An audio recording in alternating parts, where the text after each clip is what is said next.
हमारे चैनल को सब्सक्राइब करना ना भूलें। यहाँ हजारों ई कहानियाँ हैं आपके लिए। डाउनलोड करें story mania application, link description में है। कियारा की जिद करने पर राघव को इशिका को मैसेज करके कियारा के रूम में बुलाना ही पड़ा। हालांकि वो नहीं चाहता था कि कियारा और इशिका ज्यादा मिलें। कियारा की तबीयत खराब होने पर मजबूरन राघव को मिस सिंघानिया को मैसेज करके बुलाना पड़ा। इशिका को लेकर कियारा से बहस हो जाने के बाद राघव वहां से बाहर निकल गया। जब वो लिफ्ट के पास गया तो उसी वक्त इशिका लिफ्ट से बाहर निकली थी। इशिका को देखकर राघव इतने खराब मूड में भी उसे वहां रुक कर देखने लगा। उसे इशिका जानी पहचानी सी लगी थी। इसे शायद मैं दूसरी बार देख रहा हूँ, ये इतनी जानी पहचानी सी क्यों लगती है? राघव ने इशिका की तरफ देखकर अपने मन में कहा। जब उस दिन इशिका ने कियारा को बचाया था तब उसके बाल बिखरे हुए थे और उसके चेहरे पर आ गए थे। इस वजह से राघव उसे ठीक से देखा नहीं पाया। उसके दिमाग में एक धुंधली सी छवि थी। लेकिन जब आयशा ने बताया कि उसने कियारा को बचाया है तो उसकी उस धुंधली छवि ने आयशा का चेहरा ले लिया था। राघव ने कुछ पल इशिका को देखा और फिर उस तरफ ज्यादा ध्यान नहीं दिया। इशिका ने भी एक नजर उसे देखा था, लेकिन उसने कुछ नहीं कहा। वो राघव से नाराज थी क्योंकि वो नक्श को कुछ ज्यादा ही सपोर्ट कर रहा था। इशिका कियारा के पास गई और उसका हालचाल पूछने लगी। इशिका के आते ही कियारा का मूड काफी अच्छा हो गया था। इशिका ने बातों बातों में कियारा को थेरेपी के लिए मना लिया था। इशिका और कियारा बातें कर रही थी, तभी गौतम और नैना उनकी तरफ देख रहे थे। गौतम ने इशिका की तरफ देखते हुए धीरे से कहा, जिस हिसाब से राघव बता रहा था मुझे मिस सिंघानिया वैसे नहीं लगती है। हाँ, मुझे भी यही लगता है कि राघव को कोई गलतफहमी हो गई है। उनकी आंखों में एक मासूमियत है, दिल की काफी साफ लगती है ये मुझे। फिर पता नहीं राघव उनके बारे में वो सब क्यों कह रहा था। नैना ने उसकी बात पर सहमति जताते हुए कहा। कुछ पल इशिका को देखने के बाद गौतम बोला, राघव काफी टाइम से बिजनेस वर्ल्ड में है।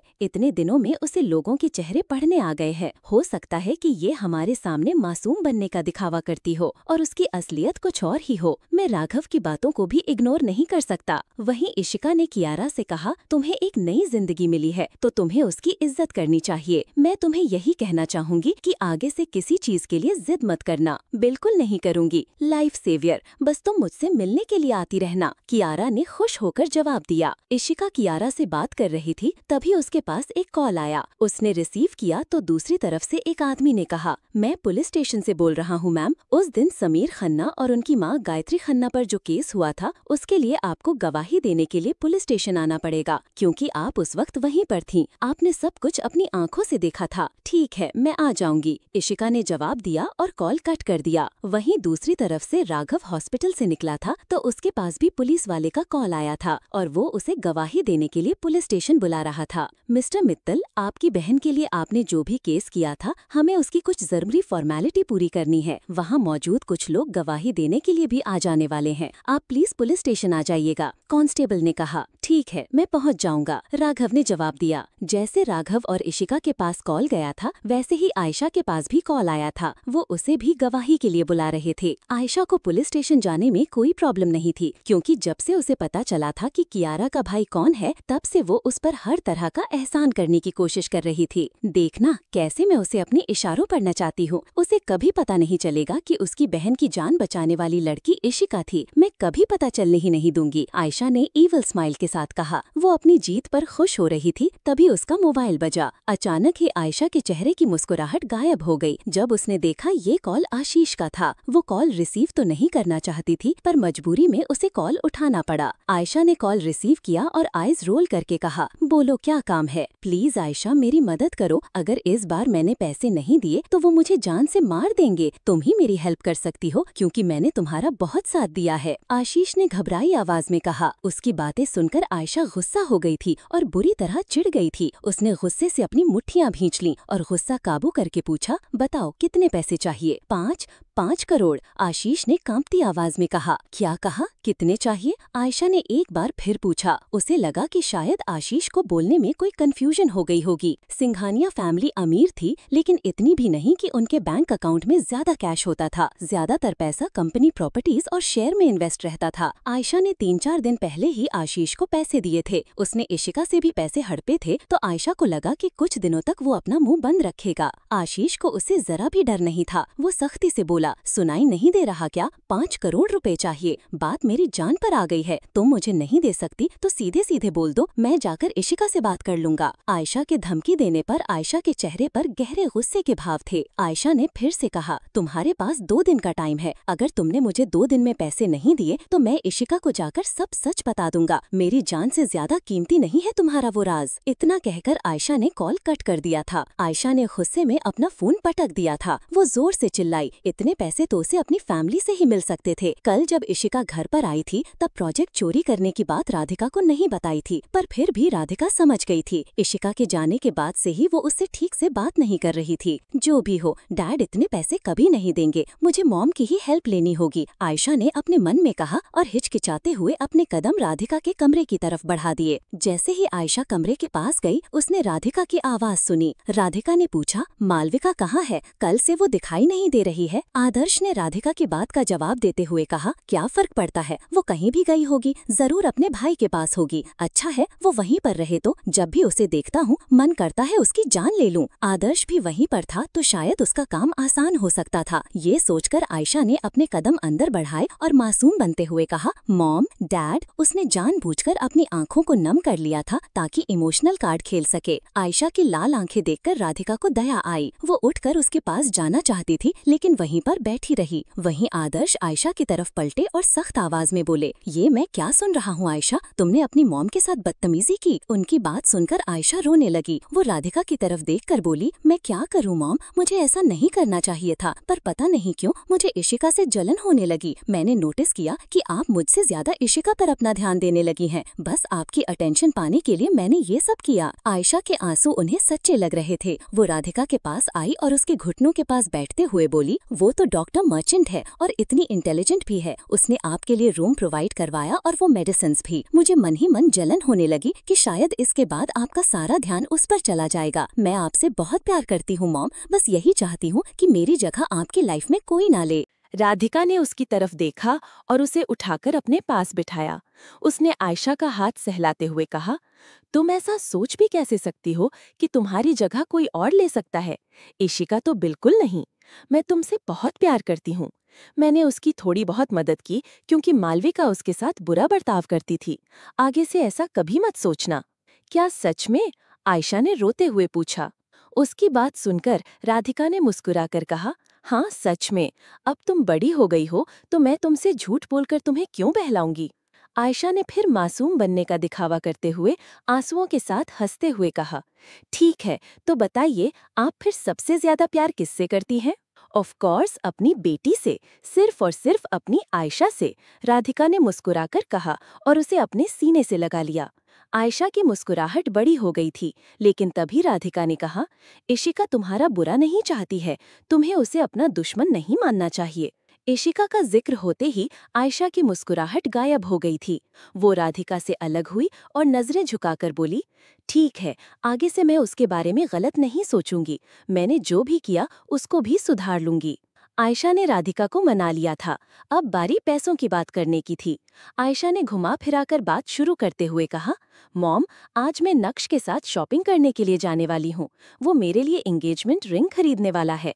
मॉम, उससे गिफ्ट लेना मुझे अच्छा नहीं लगता, तो रिटर्न गिफ्ट में मुझे भी कुछ अच्छा गिफ्ट देना चाहिए ना? हाँ, तुम बिल्कुल ठीक कह रही हो बेटा। उसे ये नहीं लगना चाहिए कि तुम उसके ज्यादा अमीर होने का फायदा उठा रही हो, राधिका ने जवाब दिया। राधिका ने पैसे ऑफर नहीं किए थे क्योंकि आयशा भी अपनी ही कंपनी में जॉब कर रही थी। उसे अच्छी खासी सैलरी मिलती थी, साथ ही सिंघानिया फैमिली की तरफ से पॉकेट मनी भी। राधिका को लगा कि आयशा ने अच्छे खासे पैसे जमा कर रखे होंगे, इसलिए उसे पैसों की क्या जरूरत थी। राधिका ने सब कुछ कैजुअली लिया था। ये देखकर आयशा को गुस्सा आने लगा। फिर भी वो जबरदस्ती मुस्कुराते हुए बोली, मॉम, नक्श के साथ रहते हुए मेरे खर्चे थोड़े बढ़ गए हैं। अब सब कुछ वही पे करें अच्छा नहीं लगता। मैं उसके साथ टाइम स्पेंड करने के लिए काफी लग्जरियस जगह पर जाती हूँ, तो मेरे पैसे खत्म हो गए हैं। तभी राधिका ने उसकी बातों का मतलब समझा और वो बोली, अच्छा ठीक है, समझ गई। ऐसा करती हूँ कि मैं तुम्हारे अकाउंट में 5 मिलियन ट्रांसफर कर देती हूँ। ऐसा करना कि तुम नक्श के लिए रिंग खरीद लेना। इतने में एक अच्छी डायमंड रिंग आ जाएगी। सिर्फ 5 मिलियन? आयशा ने हैरानी से पूछा। हाँ, फिलहाल के लिए मैं तुम्हें इतनी ही दे सकती हूँ और इतने पैसे काफ़ी होंगे। वो एक्चुअली मैंने अपने पैसे इशिका को दे दिए, उसे शेयर्स में इन्वेस्ट करना था। राधिका ने बिना छुपाए सब कुछ सच सच बता दिया। आयशा इस मामले में कुछ बोलती, उससे पहले आदर्श ने बीच में चिढ़ते हुए कहा, तुमने क्या सोचकर उसे इतने पैसे दिए? आजकल मार्केट काफ़ी खराब चल रहा है, उसे इन सब की समझ नहीं है। अगर हमारे पैसे वेस्ट हो गए तो? राधिका ने उनकी बात का जवाब देते हुए कहा, लेकिन उसने कहा था कि उसके एक फ्रेंड ने उसे टिप दी है। और क्या हो गया अगर पैसे वेस्ट भी हो गए? उसकी वजह से हमारी कंपनी को कितना फायदा हुआ है, उसके आगे वो पैसे कुछ भी नहीं है। मैंने उसे वो पैसे गिफ्ट के तौर पर दिए हैं, वो उसे जैसे चाहे खर्च करे भी उसकी मर्जी होगी। आदर्श को ये सब अच्छा तो नहीं लगा, लेकिन वो राधिका के सामने कुछ बोल नहीं पाए। इसी के साथ आयशा को भी ये एहसास हो गया कि वो आशीष के लिए 5 करोड़ रुपए अरेंज नहीं कर पाएगी। वो कुछ बोल भी नहीं पाई और खोई हुई हालत में नीचे पहुंची। नीचे नक्श उसका वेट कर रहा था, वो काफी खुश भी था। आयशा के गाड़ी में बैठते ही नक्श ने चहकते हुए कहा, पता है आयशा, जब मैंने डैड को बताया कि तुमने मिस्टर राघव मित्तल की बहन को बचाया था, तो वो बहुत ज्यादा खुश हुए थे। उन्होंने मेरे अकाउंट में काफी पैसे ट्रांसफर किए हैं और तुम्हारे लिए ज्वेलरी खरीदने के लिए कहा है। ये उनकी तरफ से तुम्हारे लिए गिफ्ट है। आयशा के पास कहने के लिए कुछ नहीं था। वो धीमी आवाज में बोली, पहले मुझे पुलिस स्टेशन जाना होगा, क्योंकि मिस्टर राघव मित्तल की बहन के फेवर में मुझे स्टेटमेंट देना है। हाँ, क्यों नहीं, चलो मैं तुम्हें लेकर चलता हूँ, नक्श ने जवाब दिया और अपनी गाड़ी पुलिस स्टेशन की तरफ मोड़ ली। पुलिस स्टेशन पहुंचते ही आयशा की नजर राघव पर पड़ी। वो समझ गई थी कि राघव वहां क्यों आया होगा। वही राघव ने भी उसे देख लिया था। आयशा गवाही देने के लिए पुलिस स्टेशन आई थी, ये देखकर उसे तसल्ली हुई। आयशा को देखते ही राघव उसके पास आकर बोला, थैंक यू मिस सिंघानिया, यहाँ इतनी दूर आने के लिए। Most welcome mister Mittal, Ayesha ने जवाब दिया। वो तीनों आपस में बात करते हुए अंदर की तरफ जा रहे थे कि तभी उन्हें वहां इशिका दिखाई दी। इशिका गवाही देने के लिए उनसे पहले आई थी।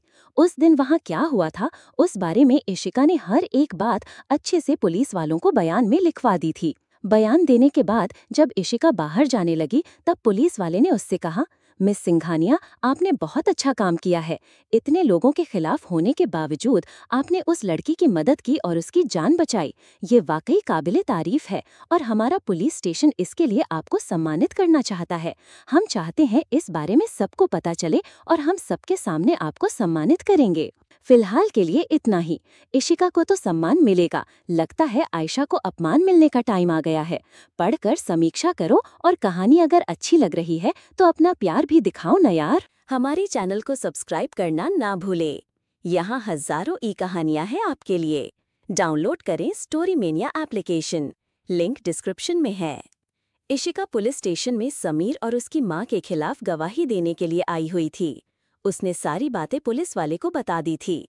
जब इशिका वहां से जाने को हुई, तब पुलिस वाले ने उसे सम्मान देने की बात कही।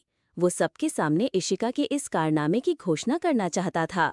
जैसे ही इशिका ने पुलिस वाले के मुंह से सबके सामने घोषणा देने की बात सुनी, वो जल्दी से बोली, अरे नहीं सर, इस तरह के अनाउंसमेंट की कोई जरूरत नहीं है।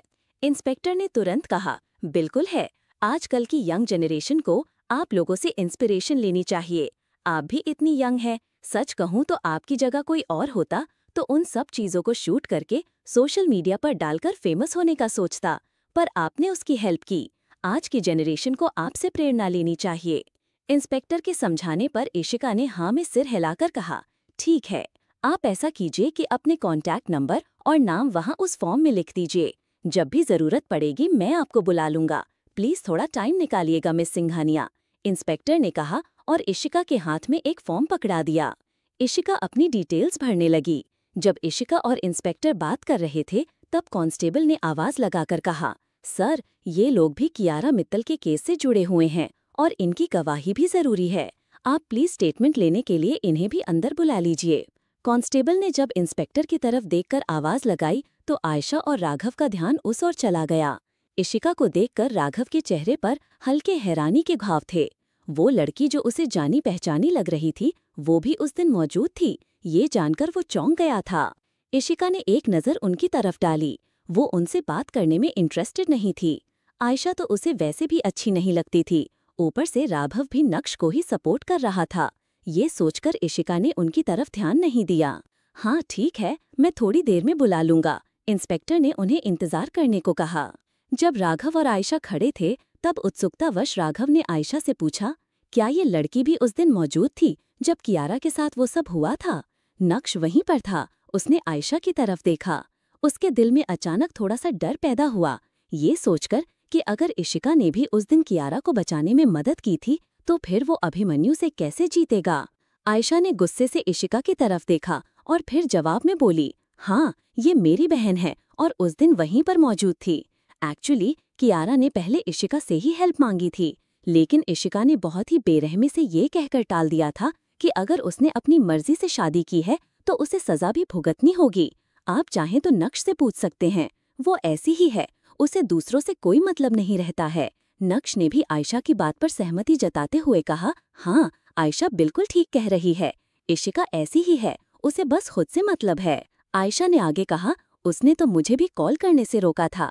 उसने कहा था कि जो लोग अपनी फैमिली को छोड़कर प्यार को चुनते हैं उनके साथ ऐसा ही होना चाहिए, पर मैं अलग हूँ, मुझसे दूसरों का दुख देखा ही नहीं जाता है। बोलते हुए आयशा ने राघव के चेहरे की तरफ देखा जो सर्द होने लगा था। उसने राघव को समझाते हुए कहा, आप चिंता मत कीजिए, कियारा उस वक्त अपने होश में नहीं थी तो उसने इशिका की बातों को दिल से नहीं लगाया होगा। राघव को आयशा की बातों का कोई फर्क नहीं पड़ रहा था। इस वक्त उसका चेहरा सर्द होते जा रहा था। उसे बार बार कियारा की बातें याद आ रही थीं। जब कियारा होश में आई तो उसके मुंह से यही निकला था कि शायद मुझ जैसे बेवकूफ लोगों को जीने का कोई हक नहीं जिन्होंने अपनी फैमिली को छोड़कर प्यार को चुना हो। राघव ने अपनी मुट्ठियां कसकर बंद कर ली थी। वो अपने मन में बोला, मुझे लगा कियारा वो सब इस वजह से बोल रही है क्योंकि समीर ने उसे हर्ट किया था, लेकिन वो इस वजह से हर्ट थी क्योंकि इस लड़की ने उसकी बेइज्जती की थी और उसे ये सब बातें सुनाई थीं। आयशा की बातें सुनकर अचानक नक्श के सीने में दर्द सा उठा। वो अपने मन में बोला, इशिका के लिए प्यार टाइम वेस्ट है क्या? इसीलिए वो यूनिवर्सिटी में मुझे इग्नोर करती रहती थी। मैंने उसके लिए इतना सब कुछ किया लेकिन कभी उसने मेरी फीलिंग्स की रिस्पेक्ट नहीं की। तुम इतनी पत्थर दिल कैसे हो सकती हो इशिका? अचानक नक्श की सांसें तेज हो गई थीं।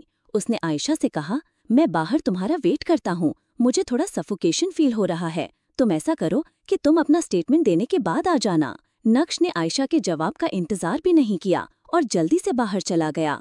उसके लिए इशिका को देख पाना बर्दाश्त के बाहर हो रहा था। नक्श के जाते ही आयशा ने तुरंत राघव से कहा, अच्छा मिस्टर मित्तल, आप दिल्ली जाने के बारे में कब का सोच रहे हैं? I mean, आपकी बहन ठीक हो गई क्या? मैंने सुना है दिल्ली के हॉस्पिटल गोवा के हॉस्पिटल से ज्यादा अच्छे हैं। वहाँ कियारा को अच्छा ट्रीटमेंट मिल सकता है।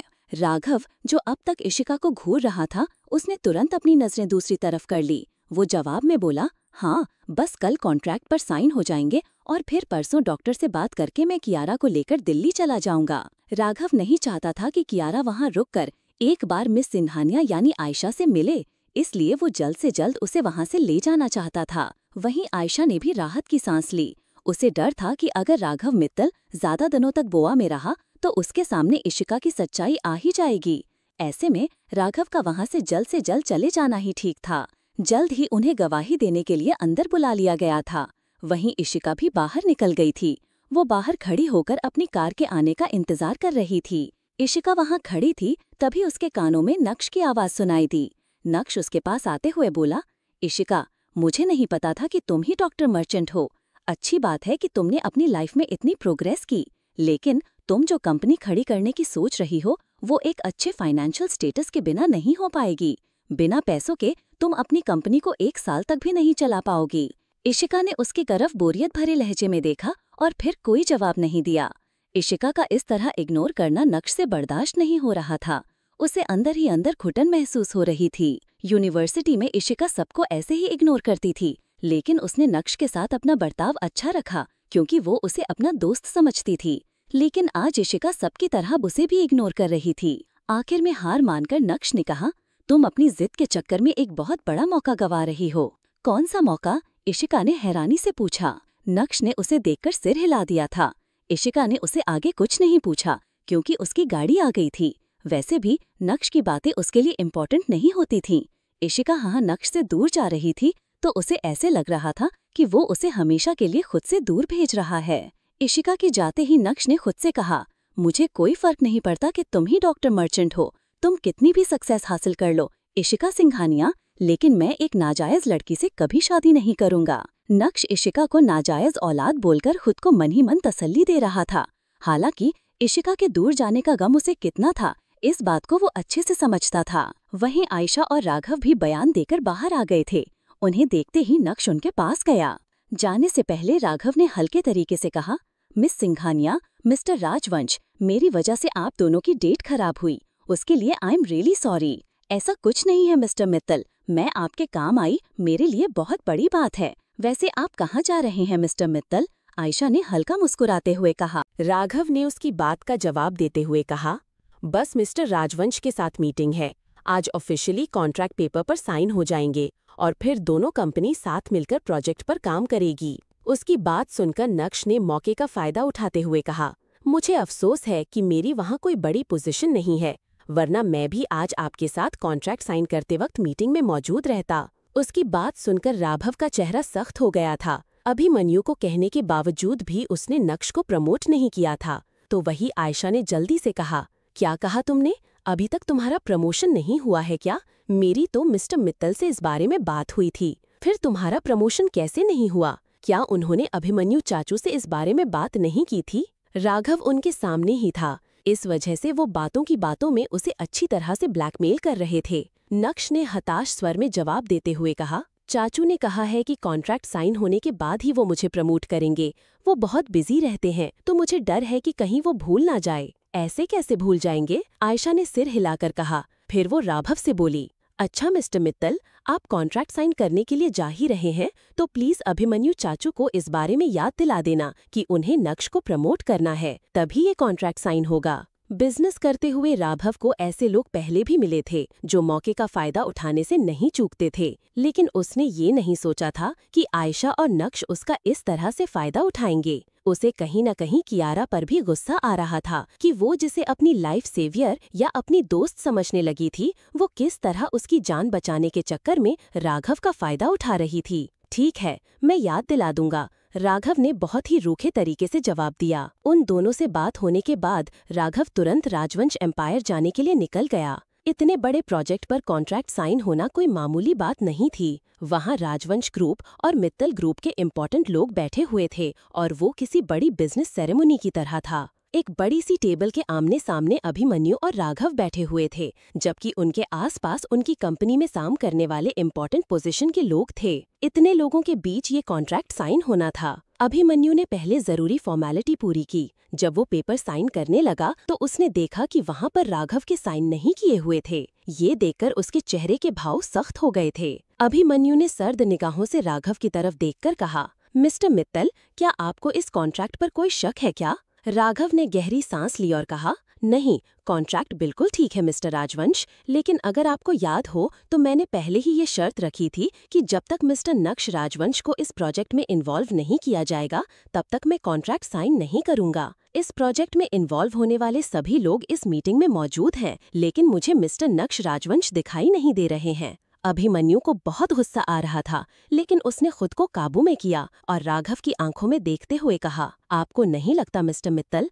आप राजवंश एम्पायर के इंटरनल अफेयर्स में इंटरफेयर कर रहे हैं? आप ये तय नहीं कर सकते कि हमारी कंपनी में कौन से प्रोजेक्ट पर कौन काम करेगा। ऐसा कुछ नहीं है, राघव ने नरमी से जवाब दिया।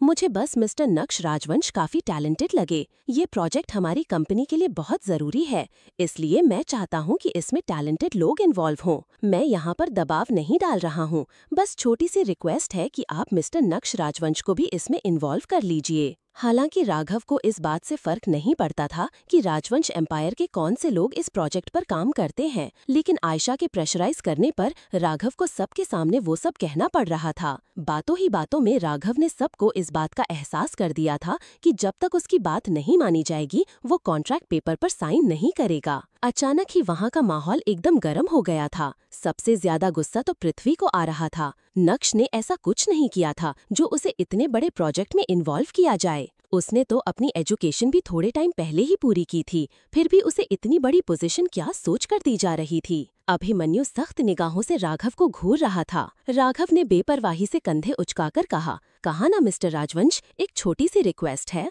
हर किसी को अभिमन्यु के फैसले का इंतजार था। उन लोगों को समझ नहीं आ रहा था कि अचानक राघव मित्तल को क्या हो गया था, जो वो सब कुछ फाइनल हो जाने के बाद एक अजीब शर्त रख रहा था। हालांकि अभिमन्यु के लिए किसी को भी प्रमोट करना बहुत छोटी सी बात थी, लेकिन इस तरह एक बड़े कॉन्ट्रैक्ट को बीच में अटका कर रखना राघव की इमेज को खराब कर रहा था। प्रोजेक्ट बहुत जरूरी था और सबको यही लग रहा था कि अभिमन्यु को मजबूरी में ही सही लेकिन हाँ कहनी पड़ेगी। अभिमन्यु ने अपनी भौहें उठाकर तेज आवाज में कहा, अगर मैं आपकी छोटी सी रिक्वेस्ट नहीं मानूंगा तो क्या मिस्टर राघव मित्तल ये कॉन्ट्रैक्ट नहीं करेंगे? अभिमन्यु के कहते ही सब एक दूसरे की तरफ हैरानी से देखने लगे। सबको लगा कि अभिमन्यु मान जाएगा, क्योंकि उसके ना कहने पर तो कॉन्ट्रैक्ट कैंसिल का सारा बोझ उस पर आएगा। अभिमन्यु ने पूरे मामले को बदलकर राघव पर डाल दिया था। राजवंश एम्पायर और मित्तल एम्पायर के सीनियर एम्प्लॉइज अपने अपने बॉस को समझाने लगे। कोई अभिमन्यु को गलत समझ रहा था तो कोई राघव को। ये प्रोजेक्ट दोनों ही कंपनी के लिए कितना जरूरी था वो अच्छे से जानते थे।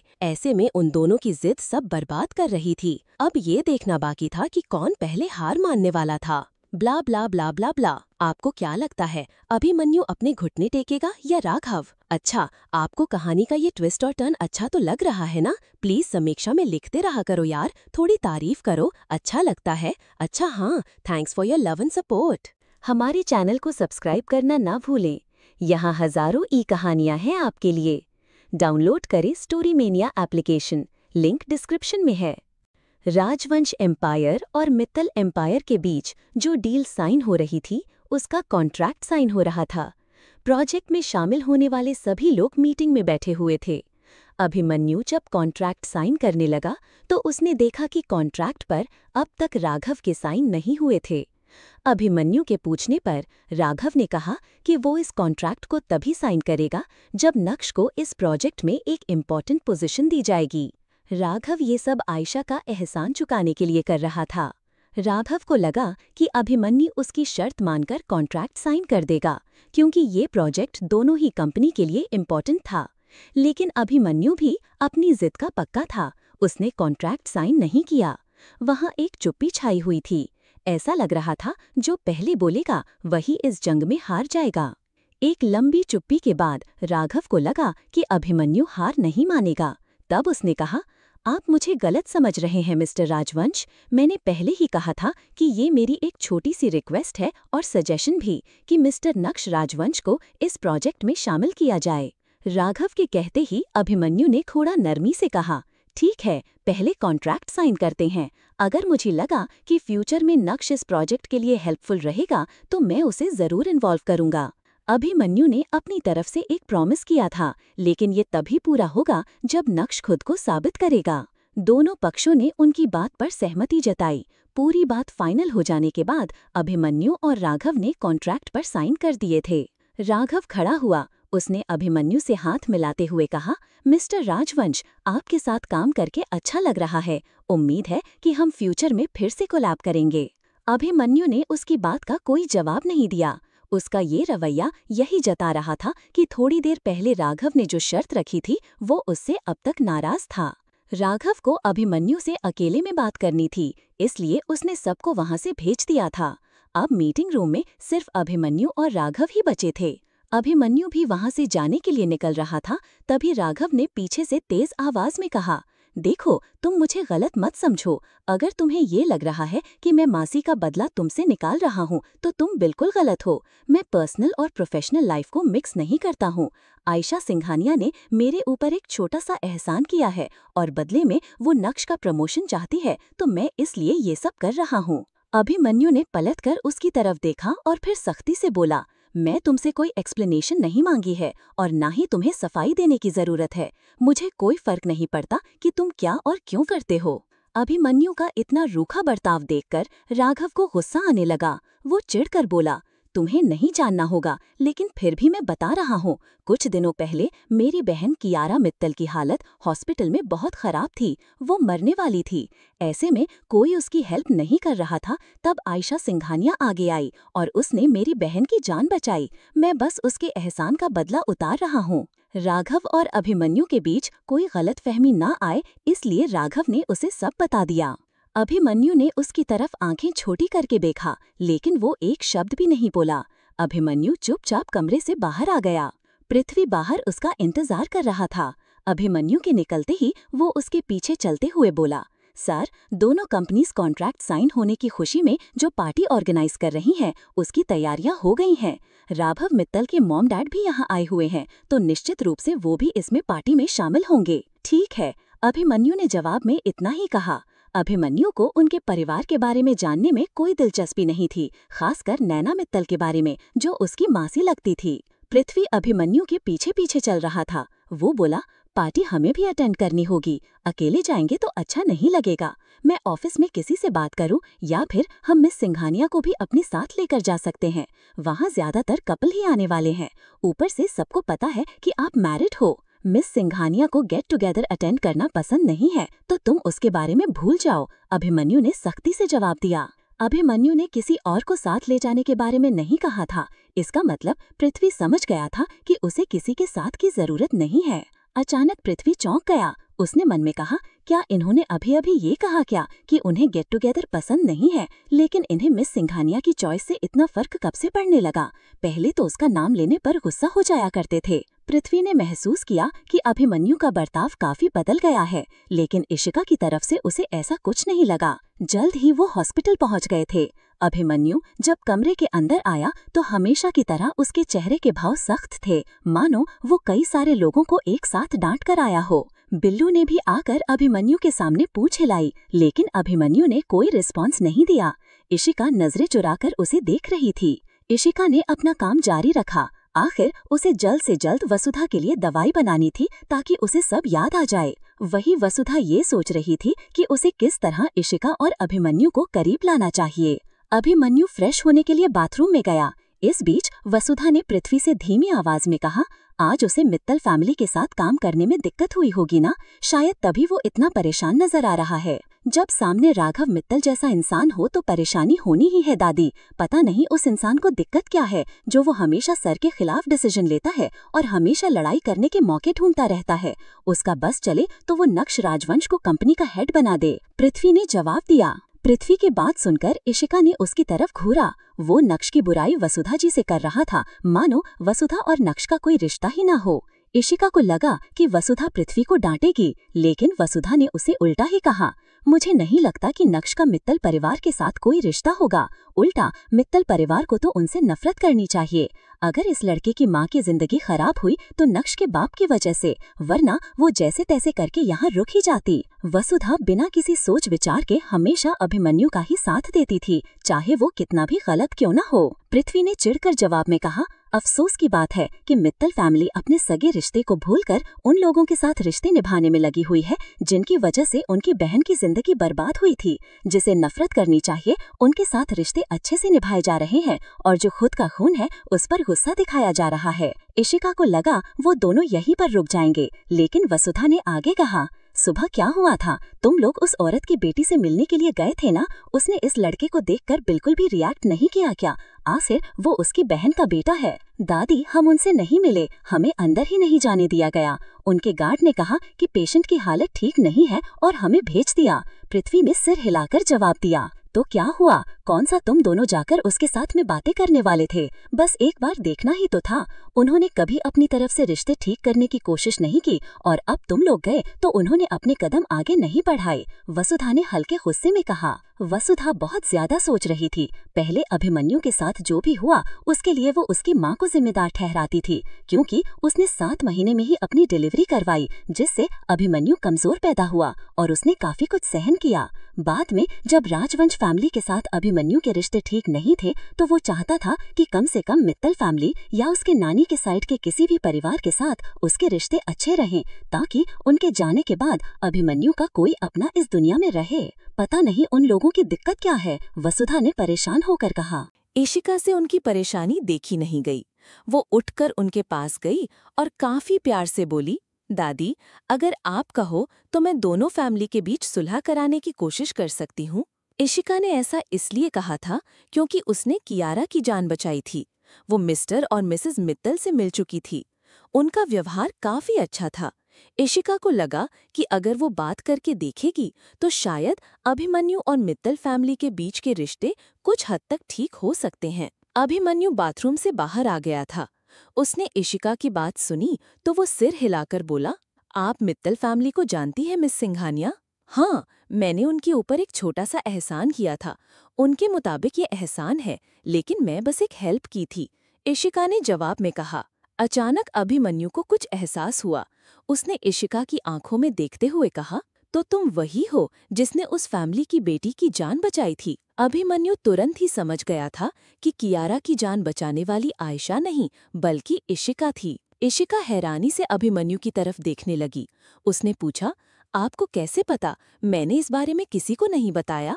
अभिमन्यु उसकी बात का कोई जवाब देता, उससे पहले वसुधा बीच में बोल पड़ी। बहू, ये क्या वही इंसान है जिसके बारे में तुमने मुझे सुबह बताया था? हाँ दादी, वही है, इशिका ने जवाब दिया। जब सुबह वो पुलिस स्टेशन गई थी और उसे आने में देर हो गई थी, तो वसुधा उससे काफी कुछ पूछ रही थी।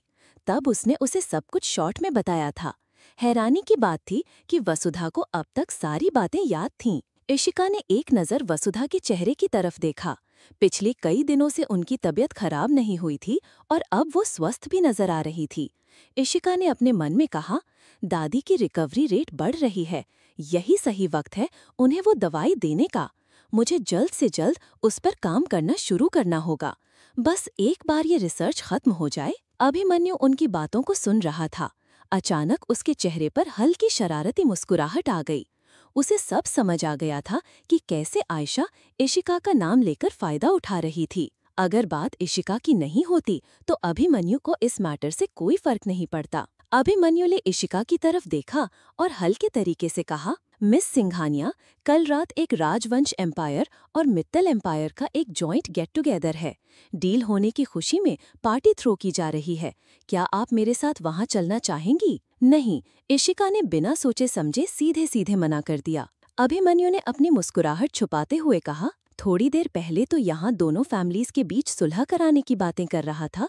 क्या अब आपको हमारे रिश्ते ठीक नहीं करने मिस सिंघानिया? इशिका ने जल्दी से नजरें उठाकर अभिमन्यु की तरफ देखा। उसकी आंखों में साफ नजर आ रहा था कि वो उसे परेशान करना चाह रहा है। इशिका ने गहरी सांस ली और फिर अभिमन्यु का दिल रखने के लिए कहा, ठीक है, मैं चलूंगी आपके साथ। वहीं अभिमन्यु की बातें सुनकर वसुधा ने तुरंत पूछा, ये मैं क्या सुन रही हूँ लड़के?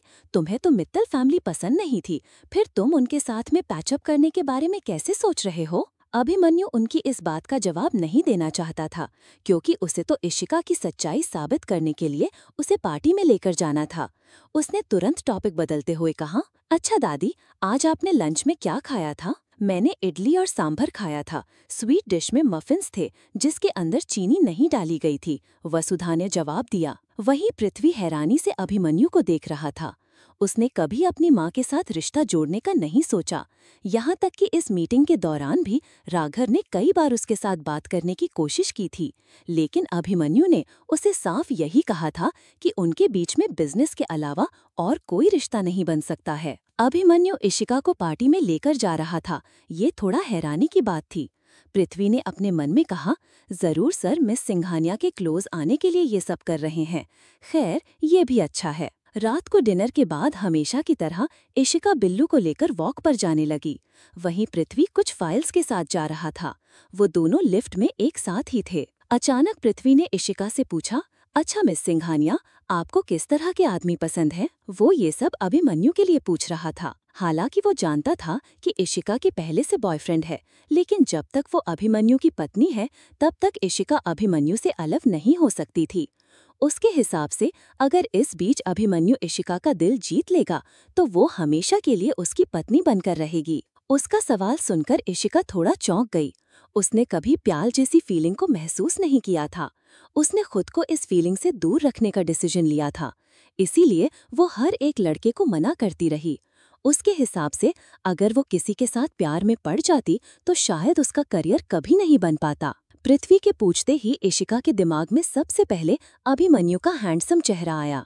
वो अभिमन्यु के बारे में सोचते हुए खोए हुए स्वर में बोली, कम से कम 6 फीट लंबा तो होना ही चाहिए, हैंडसम, इंटेलिजेंट, उसकी आवाज अच्छी होनी चाहिए, आसपास के लोगों को समझता हो, कम बोलता हो और सबसे जरूरी वो दूसरों को डांटने में अच्छा हो। इशिका का जवाब सुनकर पृथ्वी के चेहरे पर स्माइल आ गई। अनजाने में ही सही, लेकिन इशिका जो फीचर्स बता रही थी वो अभिमन्यु के ही थे। तो क्या अभिमन्यु की तरह इशिका उसे पसंद करने लगी थी? 100,000 एपिसोड समरी। अभिमन्यु को आयशा की सच्चाई पता चल गई है, तो वो राघव को अंधेरे में नहीं रहने देगा और जल्द से जल्द उसका पर्दाफाश कर देगा। बस आगे एक बड़ी सी पार्टी और तमाशा के बाद आयशा का सच सामने आएगा तो ज्यादा मजा आएगा। बाकी कहानी के साथ बने रहिए। Thanks for your love and support. Please पढ़कर समीक्षा करिएगा। हमारे चैनल को सब्सक्राइब करना ना भूलें। यहाँ हजारों ई कहानियाँ हैं आपके लिए। डाउनलोड करें story mania application, link description में है। इशिका बिल्लू को घुमाने के लिए नीचे लेकर जा रही थी, तभी उसे पृथ्वी मिला। वो दोनों साथ में लिफ्ट में नीचे जाने लगे। अचानक पृथ्वी ने इशिका से पूछा कि उसे किस तरह के लड़के पसंद हैं। इशिका को प्यार वगैरह में ज्यादा दिलचस्पी नहीं थी, उसे ये टाइम वेस्ट करना लगता था। फिर भी पृथ्वी के पूछने पर इशिका के दिमाग में सबसे पहले अभिमन्यु का चेहरा आया। खोए हुए शब्दों में इशिका ने अभिमन्यु के फीचर्स को अपने आइडियल ड्रीम मैन के फीचर्स बताए। जब इशिका को एहसास हुआ कि उसने अभिमन्यु के बारे में बात की है, ऊपर से पृथ्वी के चेहरे पर हल्की सी स्माइल भी थी, तो इशिका ने तुरंत बात बदलते हुए कहा, मुझे इस तरह के लड़के बिल्कुल पसंद नहीं हैं।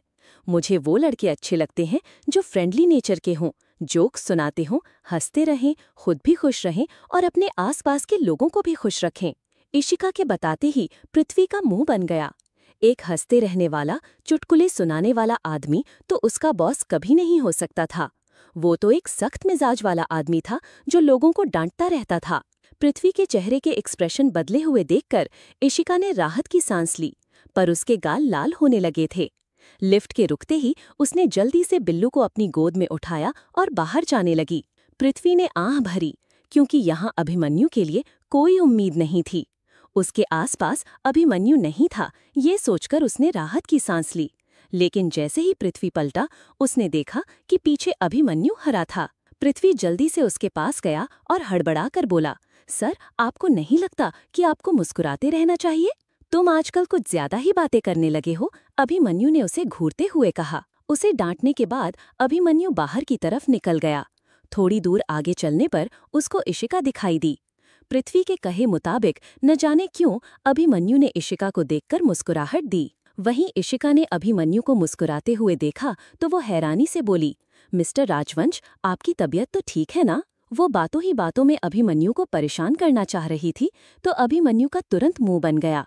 पहले की तरह उसके चेहरे के भाव सख्त हो गए थे। अभिमन्यु ने तुरंत वहां आने की सफाई देते हुए कहा, वो दादी ने मुझे कहा था कि मैं आपके साथ इस कुत्ते को टहलाने के लिए जाऊं। अभिमन्यु ने फिर से वसुधा का नाम लेकर अपने वहां आने की एक्सप्लेनेशन दी, जिसे देखकर इशिका के चेहरे पर हल्की सी स्माइल आ गई। इशिका अभिमन्यु से बात करने लगी थी, इस वजह से उसका ध्यान बिल्लू पर से हट गया था। अचानक वो इशिका के हाथ से छुटकर आगे की तरफ दौड़ने लगा। इशिका उसके पीछे पीछे चल रही थी और अभिमन्यु उसके साथ आ रहा था। बाहर थोड़ी ठंड पड़ने लगी थी, जबकि इशिका ने नॉर्मल सा पतला लूज शर्ट पहना था। उसे ठंड महसूस हुई तो वो अपने हाथों से अपनी बाजुओं को सहलाने लगी। इशिका बिल्लू को लेकर वापस कमरे में जाने का सोच रही थी, तभी उसे अपने कंधे पर कुछ महसूस हुआ। अभिमन्यु ने अपना ब्लेजर निकालकर इशिका के कंधों पर सेट कर दिया था। इशिका ने अभिमन्यु की तरफ देखा तो वो सिर्फ शर्ट पहने हुए था। इशिका ने मुस्कुराते हुए उसकी तरफ देखकर धीरे से कहा, thank you so much. Abhimanyu ने सिर हिलाकर कहा, कोई बात नहीं, अगर आप बीमार पड़ जाती तो आपकी वजह से दादी को भी वायरल हो जाता। उसकी ये सफाई सुनकर इशिका खुद को हंसने से रोक नहीं सकी। उसने अपने मन में कहा, ये कितना रूड है, सीधे सीधे बोल नहीं सकता क्या कि इसे मेरी परवाह है। इशिका और अभिमन्यु साथ में चल रहे थे, तभी उन्हें पीछे से एक आवाज सुनाई दी, मिस्टर राजवंश। इशिका और अभिमन्यु ने पलट कर देखा तो पीछे राघव खड़ा था। उसकी तरफ देखकर अभिमन्यु ने इशिका से कहा, तुम यहीं रुको, मैं आता हूँ। इतना कहकर अभिमन्यु राघव के पास जाकर बोला, क्या हुआ? मुझे तुमसे अकेले में बात करनी है, राघव ने इशिका की तरफ देखकर कहा, जिसे वो नफरत भरी निगाहों से घूर रहा था। राघव बहुत ज्यादा गुस्से में था। अभी जब वो ऊपर गया तो लोग कियारा के बारे में बातें कर रहे थे। उन्होंने बताया कि जब कियारा ने पहली बार किसी से मदद मांगी तो उसने यही कहा कि उस जैसी प्यार में पागल लड़की को मर जाना चाहिए। शायद इसी वजह से उसने सर्जरी होने के बावजूद अपनी जीने की इच्छा खो दी थी। ये सब इशिका की वजह से हो रहा था। ये सोचकर राघव को गुस्सा आने लगा। अभिमन्यु जब राघव के पास गया तो राघव ने सीधे सीधे पूछा, इस वाली मिस सिंघानिया के साथ आपका क्या रिश्ता है? अभिमन्यु ने सख्ती से उसकी तरफ देखकर कहा, मिस्टर मित्तल, इस बात का आपसे कोई लेना देना नहीं होना चाहिए। राघव ने गहरी सांस लेकर कहा, देखो, तुम इस सच को बदल नहीं सकते हो कि हमारे बीच एक रिश्ता है। तुम मेरी मासी के बेटे हो तो मैं तुम्हारा बुरा नहीं चाहता हूँ।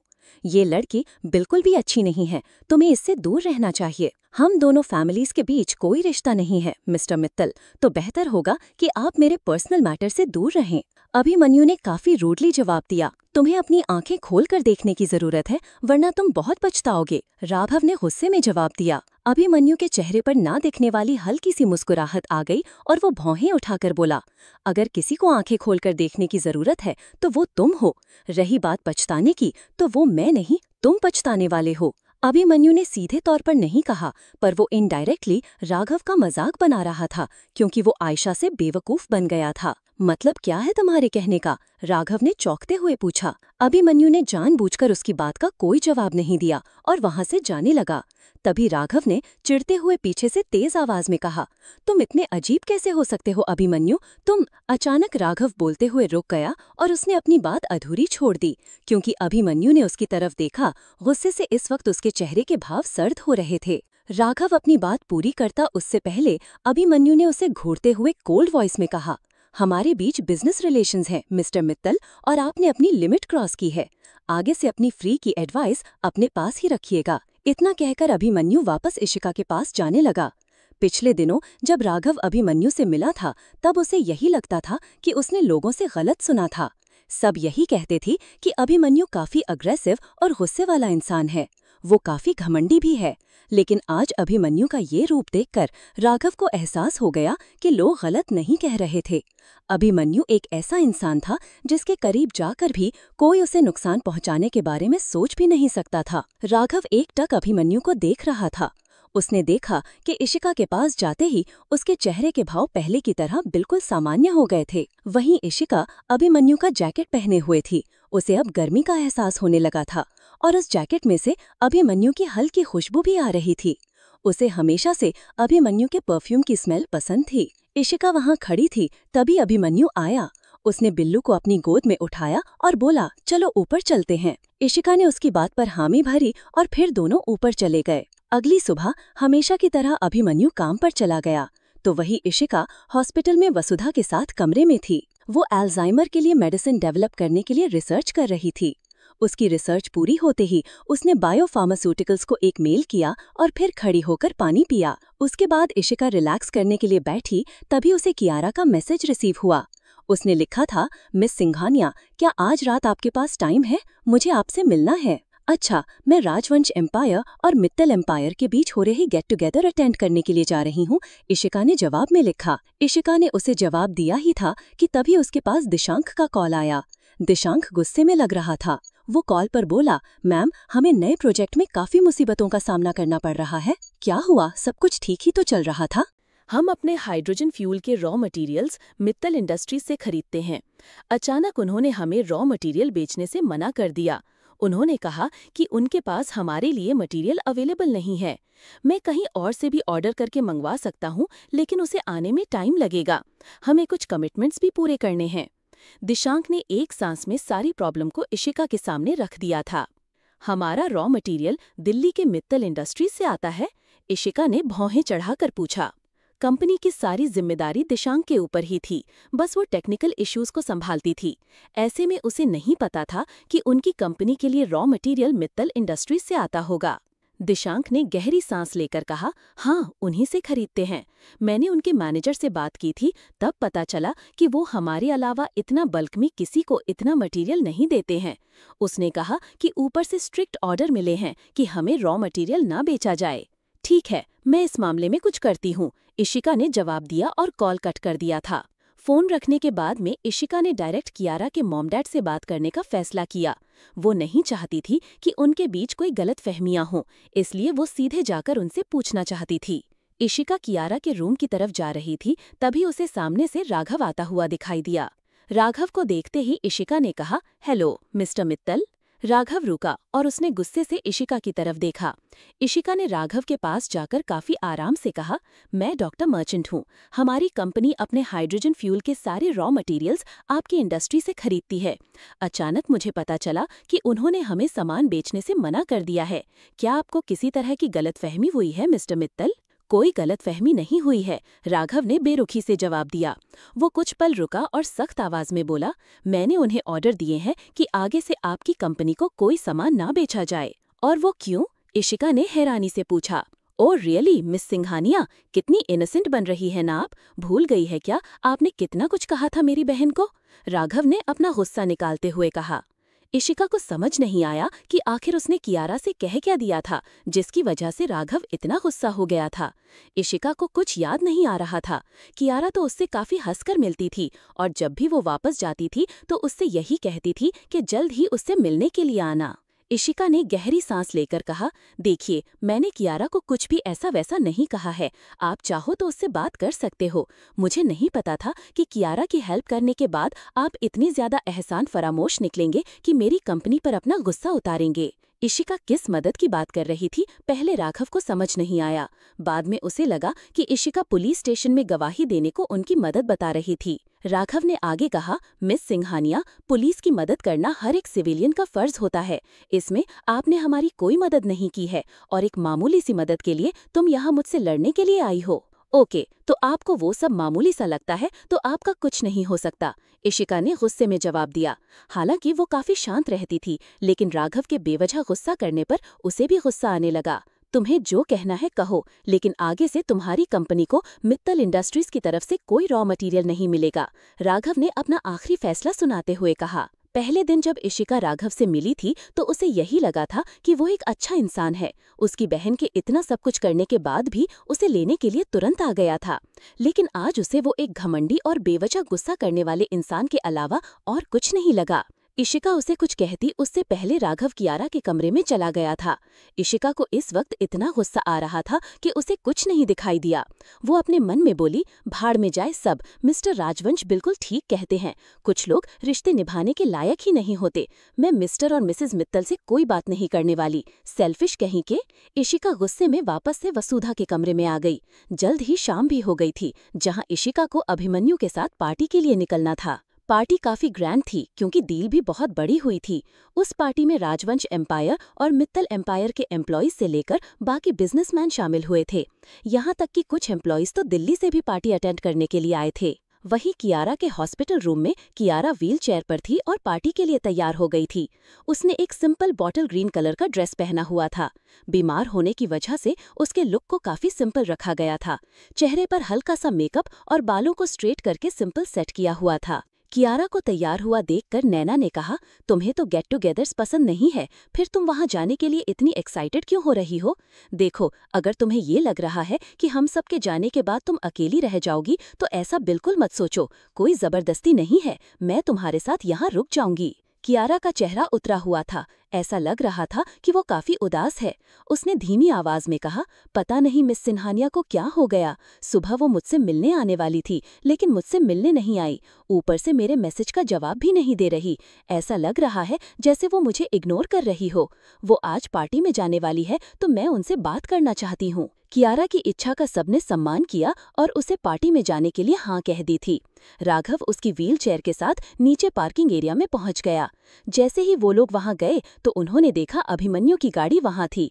अभिमन्यु और इशिका गाड़ी में बैठ रहे थे। कियारा ने इशिका को देख लिया था। वो एक्साइटेड होकर बोली, मिस सिंघानिया उस गाड़ी में है, उन्हें बोलो मुझसे बात करने के लिए, जल्दी जाओ। हमारे चैनल को सब्सक्राइब करना ना भूलें। यहाँ हजारों ई कहानियाँ हैं आपके लिए। डाउनलोड करें story mania application, link description में है। इशिका अभिमन्यु के साथ हॉस्पिटल से पार्टी वेन्यू पर जा रही थी, तभी कियारा ने उसे देख लिया था। जब से राघव ने इशिका के साथ बुरा बर्ताव किया था, तब से वो कियारा से बात नहीं कर रही थी। उससे बात करने के लिए ही कियारा पार्टी में जाना चाहती थी। जैसे ही कियारा ने इशिका को देखा, वो जल्दी से अपनी व्हीलचेयर को उसके पास ले जाने की जिद करने लगी। इससे पहले कि राघव गाड़ी के पास व्हीलचेयर ले जा पाता, अभिमन्यु की गाड़ी निकल गई थी। कियारा के साथ साथ उसकी एक झलक मिस्टर एंड मिसेस मित्तल ने भी देखी थी। मिस्टर मित्तल गाड़ी की तरफ देखते हुए बोले, किया सच कह रही है, शायद वो मिस सिंघानिया ही थी। हाँ, मैंने भी उन्हें देखा था, गाड़ी में वही बैठी थी, नैना ने जवाब दिया। उनकी बातें सुनकर राघव थोड़ा हैरान हुआ। अभिमन्यु की गाड़ी में इशिका ही बैठ सकती थी, क्योंकि कल रात दोनों साथ में थे। आयशा कभी अभिमन्यु की गाड़ी में उसके साथ नहीं बैठने वाली थी। अपनी कन्फ्यूजन को दूर करने के लिए राघव ने कियारा से पूछा, ये वही मिस सिंघानिया थी क्या जिसने तुम्हारी जान बचाई थी? हाँ, कियारा ने एक्साइटेड होकर जवाब दिया। फिर वो बोली, जल्दी से उनका पीछा करते हैं ना, मैं पार्टी में उनके साथ ही एंट्री लेना चाहती हूँ भाई। जरूर, आयशा ही गाड़ी में होगी, राघव ने मन ही मन बड़बड़ा कर कहा। वो सब गाड़ी में बैठ गए थे और अभिमन्यु की गाड़ी का पीछा करने लगे थे। कुछ ही देर में अभिमन्यु की गाड़ी उनकी आंखों से ओझल हो चुकी थी। कियारा ने अपना गुस्सा जताते हुए ड्राइवर से कहा, तुम कितना धीरे ड्राइव कर रहे हो, जल्दी चलो, वो गाड़ी हमसे आगे निकल गई है, मुझे मिस सिंघानिया से पार्टी में एंट्री लेने से पहले मिलना है। उसके कहते ही ड्राइवर ने गाड़ी की स्पीड बढ़ा दी थी। कुछ ही देर में उन्हें अभिमन्यु की गाड़ी मिल गई थी, पर अफसोस से अभिमन्यु की गाड़ी वहां पहले से पार्क थी। इसका मतलब साफ था कि अभिमन्यु और इशिका गाड़ी से पहले ही निकल चुके थे। उन्हें वहां ना देखकर कियारा का चेहरा उतर गया। राघव ने कियारा का कंधा सहलाकर कहा, कोई बात नहीं, वो इसी पार्टी में आई है तो तुम उनसे अंदर मिल लेना। हाँ, और कोई ऑप्शन भी नहीं है, कियारा ने जवाब दिया। वो होटल राजवंश एम्पायर का हिस्सा था, इस वजह से अभिमन्यु की गाड़ी बिना किसी सिक्योरिटी चेक के आगे गई थी। वहीं राघव की गाड़ी का सिक्योरिटी चेक होने लगा था। गाड़ी से बाहर निकलकर इशिका और अभिमन्यु अंदर की तरफ जा रहे थे। इशिका ने महसूस किया कि वो दोनों प्राइवेट लिफ्ट में थे और अभिमन्यु उसे पार्टी में ले जाने के बजाय स्वीट के अंदर लेकर जा रहा था। इशिका ऊपर पहुंचकर रास्ते में ही रुक गई। अभिमन्यु ने उसकी तरफ मुड़कर देखकर कहा, क्या हुआ, आप रुक क्यों गए? हम कहाँ जा रहे हैं? इशिका ने हिचकिचाते हुए पूछा। स्वीट में, अभिमन्यु ने सीधे सीधे कम शब्दों में जवाब दिया। अचानक इशिका के दिल की धड़कनें तेज हो गई थी। उसने धीमी आवाज में कहा, और वो क्यों? उनके साथ में हमेशा की तरह पृथ्वी भी था। उसने जवाब देते हुए कहा, हॉस्पिटल में आपके चेंज करने और मेकअप के लिए प्रॉपर अरेंजमेंट नहीं हो पाता, इसलिए स्वीट में सारे इंतजाम किए गए हैं। आपने शायद जल्दबाजी में नोटिस नहीं किया, लेकिन आपने पार्टी के हिसाब से ड्रेस नहीं पहना है। पृथ्वी के समझाने पर इशिका को सब समझ आया कि अनजाने में वो अभिमन्यु को गलत समझ रही थी। उसे शर्मिंदगी महसूस हो रही थी। उसने गहरी सांस ली और कहा, हाँ समझ गई, उसने कुछ ज्यादा ही आगे का सोच लिया था। अभिमन्यु को महसूस हुआ कि इशिका क्या सोच रही है। उसे एहसास होते ही उसके चेहरे पर हल्की ना दिखने वाली स्माइल आ गई। वहीं इशिका के गाल भी लाल होने लगे थे। वो लोग वापस आगे की तरफ बढ़ने लगे। इशिका ने अपने मन में कहा, ये मैं क्या सोच रही हूँ, हम दोनों का तो डिवोर्स होने वाला है, और फिर मैंने न जाने क्यों इतना आगे का सोचा। पता नहीं मिस्टर राजवंश मेरे बारे में क्या सोच रहे होंगे। ओहो, मैं भी ना कई बार कुछ ज्यादा ही सोचने लगती हूँ। पृथ्वी ने इशिका के चेहरे की तरफ देखा और उसे परेशान करने के लिए कहा, वैसे मिस सिंघानिया, आपको क्या लगा था कि सर आपको स्वीट में क्यों लेकर जा रहे हैं? इशिका ने अपनी नजरें नीचे कर ली थी। उसके गाल और भी ज्यादा लाल होने लगे थे। अपनी शर्मिंदगी छुपाने के लिए एक पल के लिए इशिका ने अपनी आंखें कसकर बंद कर लीं। अभिमन्यु ने उसे अनकंफर्टेबल होते हुए देखा तो उसने बातचीत का टॉपिक बदलते हुए कहा, मेकअप आर्टिस्ट आ गई है ना? तुमने डिजाइनर को बोल दिया ना कि हमें किस टाइप के कपड़े चाहिए? हाँ, वो पहले से ही तैयार है।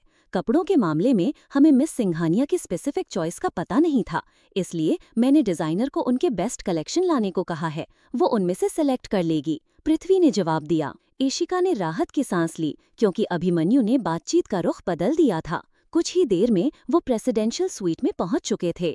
हमेशा की तरह पृथ्वी कमरे के बाहर रुका था, जबकि अभिमन्यु और इशिका अंदर गए थे।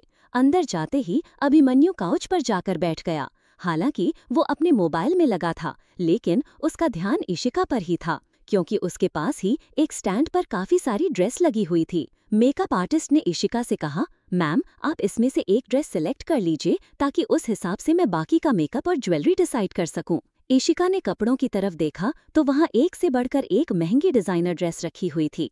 जब बचपन में वो सिंघानिया फैमिली के साथ रहती थी, तब उसे किसी भी पार्टी में नहीं जाने दिया जाता था। घर छोड़ने के बाद वो काम करने और पैसे कमाने में लग गई, तो इस तरह की पार्टी वगैरह में नहीं गई। इशिका को इस बात का कोई एक्सपीरियंस नहीं था कि पार्टी के हिसाब से किस तरह के कपड़े पहने जाएं। अभी भी उसने अपनी तरफ से पार्टी के हिसाब से एक वाइट कलर का नॉर्मल सा घुटनों तक का स्लीवलेस फ्रॉक पहना हुआ था। इशिका ने गहरी सांस ली और मेकअप आर्टिस्ट से कहा, क्या आप मुझे कुछ सजेशन दे सकती हैं? मेकअप आर्टिस्ट ने सभी ड्रेसेस को देखा और फिर एक ड्रेस निकालते हुए इशिका से कहा, ये ड्रेस आप पर परफेक्टली सूट करेगा। आपका फिगर अच्छा है तो इस ड्रेस में काफी अच्छे से उभर कर भी आएगा। आप इसमें काफी अट्रैक्टिव लगेंगी, एक बार ट्राई करके देखिए। ठीक है, फिर मैं यही पहन लेती हूँ, इशिका सादगी से जवाब दिया। इशिका ने मेकअप आर्टिस्ट के हाथ से ड्रेस ली और उसे लेकर स्वीट के बेडरूम में चली गई। वो लोग लिविंग रूम में बैठे हुए थे। कुछ देर बाद में इशिका ड्रेस पहनकर वापस आई। दरवाजा खोलने की आवाज के साथ ही अभिमन्यु की नजर उसकी तरफ चली गई। उसे देखते ही अभिमन्यु तो जैसे पलके झपकाना भूल गया था। वो इशिका को लगातार देख रहा था। हालांकि मेकअप आर्टिस्ट ने उसके अच्छे फिगर पर समीक्षा किया था, तब अभिमन्यु ने इतना ध्यान नहीं दिया था। वैसे भी इशिका ज्यादातर ढीले ढाले कपड़े पहनती थी। हमेशा से अलग आज उसने मेकअप आर्टिस्ट का सिलेक्ट किया हुआ ब्लैक कलर का गाउन पहना हुआ था। ऊपर से शोल्डर लेस होने की वजह से उसकी क्लीवरेज शो हो रही थी, तो वहीं पीछे से वो पूरी तरह बैकलेस था। मेकअप आर्टिस्ट ने बिल्कुल सही कहा था, उस ड्रेस में उसका फिगर काफी अच्छे से निखर कर आया था। अभिमन्यु ने उसे देखकर गहरी सांस ली। उसे एहसास था कि उसे इस तरह इशिका को लगातार नहीं देखना चाहिए, लेकिन उसकी नजरें गुस्ताखी करने से बाज नहीं आ रही थी। इशिका ने महसूस किया अभिमन्यु उसी को देख रहा है, तो उसने अपनी नजरें झुका लीं। उसके गाल लाल हो रहे थे। उसने पहली बार इस तरह की ड्रेस पहनी थी। जल्द ही इशिका ने खुद को नॉर्मल किया और अभिमन्यु की तरफ देखकर पूछा, मिस्टर राजवंश, ये ठीक लग रही है क्या मेरे ऊपर? हाँ ठीक है, अभिमन्यु ने जवाब में कहा। खुद को नॉर्मल करने के लिए अभिमन्यु ने पानी का ग्लास उठाया और पानी पीने लगा। इशिका अभिमन्यु के पास ही खड़ी थी। जैसे ही वो खुद को आईने में देखने के लिए बढ़ने लगी, अचानक उसका पैरों का बैलेंस बिगड़ गया था, क्योंकि उसने हील्स पहनी हुई थी। हड़बड़ाहट में इशिका गिरने वाली थी कि अभिमन्यु ने जल्दी से उठकर उसे कमर से पकड़कर थाम लिया था। संभल कर मिस सिंघानिया, अभिमन्यु ने कहा। इशिका और अभिमन्यु ने काफी मुश्किल से खुद को नॉर्मल किया था, लेकिन एक दूसरे की करीबी की वजह से दोनों फिर से हड़बड़ा गए थे। इशिका की ड्रेस बैकलेस थी, ऊपर से अभिमन्यु का हाथ डायरेक्ट उसकी बैक को छू रहा था। इशिका जल्दी से अभिमन्यु से दूर हुई और हील्स निकालते हुए बोली, ये हाई हील्स मुझसे हैंडल नहीं हो रहे हैं, मैं कंफर्टेबल हील पहनना पसंद करूंगी। हाँ कोई बात नहीं, वैसे भी आपकी हाइट ठीक ठाक है, तो फर्क नहीं पड़ता कि आप इतनी ऊंची हील्स ना भी पहने तो, मेकअप आर्टिस्ट ने जवाब दिया। अचानक उसने अभिमन्यु और इशिका की तरफ देखकर कहा, मैंने पहले इस तरफ ध्यान नहीं दिया, लेकिन आप दोनों की ड्रेस का कलर बिल्कुल एक जैसा ब्लैक है। काफी परफेक्ट कपल लग रहे हैं आप दोनों, बिल्कुल made for each other. Ishika ने कुछ नहीं कहा। उसे लगा कि अभिमन्यु कुछ बोलेगा, लेकिन वो चुपचाप बाहर चला गया था ताकि इशिका आराम से तैयार हो सके। वैसे भी अगर वो कमरे के अंदर रुकता और इसी तरह इशिका को देखता रहता तो ना जाने वो उसके बारे में वो क्या सोचती। अचानक इशिका के दिल की धड़कनें तेज हो गई थी। वो अभिमन्यु में आ रहे इस चेंज को महसूस कर सकती थी। ये चेंज अगर पहले आता तो शायद वो अभिमन्यु को रोकती, लेकिन अब अभिमन्यु का उसके केयर करना उसे दिल ही दिल में बहुत अच्छा लगता था। कुछ ही देर में मेकअप आर्टिस्ट ने इशिका को तैयार कर दिया था। उसने बिल्कुल मिनिमल मेकअप करवाया था। इशिका ने ज्वेलरी के नाम पर डायमंड स्टार्ट्स और हाथ में सिर्फ ब्रेसलेट पहना हुआ था। तैयार होने के बाद इशिका और अभिमन्यु दोनों एक साथ नीचे गैदरिंग में जाने के लिए निकले। वहीं दूसरी तरफ पार्टी में कियारा व्हीलचेयर पर बैठकर पेस्ट्री खा रही थी। उसके पास में ही राघव खड़ा था, जिसके हाथ में वाइन का गिलास था। कियारा ने इधर उधर देखते हुए कहा, मिस सिंघानिया अब तक आई क्यों नहीं है? मैं कब से उन्हें देख रही हूँ। जैसे ही उसने अपनी बात खत्म की, उसने महसूस किया कि एंट्रेंस पर थोड़ा शोर होने लगा था। इशिका और अभिमन्यु पार्टी के अंदर आ गए थे। इशिका और अभिमन्यु ने पार्टी के अंदर एंट्री ली तो कंपनी में काम करने वाले और दूसरे बिजनेसमैन उनके पास आने लगे थे। अभिमन्यु उनसे हेलो हाय कर रहा था। उसने महसूस किया कि इशिका उससे दूर चली गई है। अभिमन्यु की नज़र इशिका की तरफ गई। वो सबसे अलग स्नैक्स एरिया में खड़ी होकर कुछ खा रही थी। उसे देखकर उसके चेहरे पर वही ना दिखने वाली छोटी सी मुस्कुराहट आ गई। इशिका ने ये सब लाइमलाइट में ना आने के लिए किया था, तो वही अभिमन्यु की नजरें उसके ऊपर से हट ही नहीं रही थी। उसकी आंखों के सामने बार बार वही लम्हा आ रहा था जब उसने एक बार फिर इशिका को कमर से पकड़कर गिरने से बचाया था। अभिमन्यु का ध्यान इशिका की तरफ था।